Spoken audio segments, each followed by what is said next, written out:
तर मित्रांनो, यावर्षीसुद्धा सालाबादप्रमाणे आमच्याकडं पालखी सोहळा होता आणि हे बघा पोराने आमच्या कशी पूर्ण वाडी सजवून टाकला नाही ती. सुरुवातीला पालखी आणून आम्ही नाचवता, ती पण आमच्या होलियेच्या खुटावर.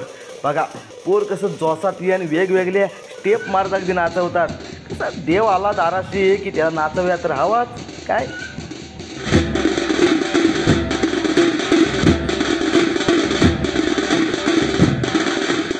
रातभर गेल्या सजावटीत आम्ही आमची पालखी आहे ना अगदी कलरफुल करून आमच्या नाचव्याच्या जाग्यावर घेऊन जातात आणि एक एक येऊन सगळं कसं आनंदाने नाचवायला लागतात पालखी. ही बघा लोकांची जो नुसती झुंबड आहे आणि ही नुसती गर्दी पाहिजे तशी पाहिजे तशी पाहिजे तशी नाचवतात पोरा.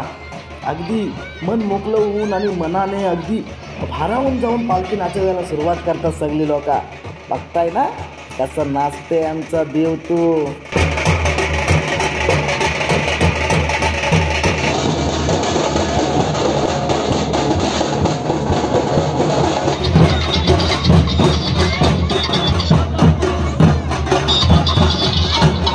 पालखी नाचून झाल्यावर ती डोसक्यावर घेऊन आम्ही आमची मिरवणूक सुरुवात करता.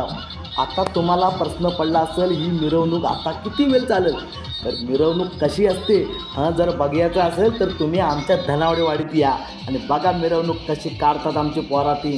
अहो रस्त्यात नुसता धुरला म्हणजे धुरला. हा बघा डीजेचा सेटअप. आमची लोक आहेत ना लय हौशी हो. ह्या डीजेच्या तालावर आमच्या पालखीला रात्रभर नाचवतात. आणि बघा बघा कसा सेटअप उभा की नाही त्या पोराने आमच्या. पैशाची कसलीच काळजी करायची नाही. देव दाराशी आलाय ना तर देवाला खुश करूनच टाकायचं असा आमच्या प्रत्येक पोराच्या मनात आणि प्रत्येकाच्या मनात असते. म्हणूनच हा आमचा पालखी सोहळा एवढा आनंदाने साजरा करतो की नाही आम्ही. बघा पोरा टोरा आहे ना अजिबात दमत नाही.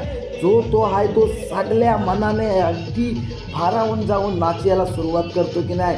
रात्रीचं 4 वाजलं तरी चालतील पण आमचा पालखी सोहळा हा फार चांगल्या पद्धतीने पाहिलाच पाहिजे. तर मंडळीनो म्हणतात ना की देवाबद्दलची श्रद्धा काय असती ती कोकणात येऊन बघा. कारण हा कोकणातला शिमगा उत्सव आणि हा पालखीचा उत्सव फक्त कोकणकरच चांगला करू शकतात. आणि हा आहे त्या शेवटचा ब्लास्ट. बघा कसा सगळा धुरला की नाही पोराने आमच्या आणि पालखीला डोसक्यावर घेऊन नाचवला नाही आहे. याला म्हणतात पालखी उत्सव. तर मंडळीनो पुढच्या वर्षी पुन्हा या आमच्या धनावडेवाडीत आणि आमचा पालखी सोहळा कसा असतो ना ताई एन्जॉय करा. सण शिमग्याचा भारी करगुडे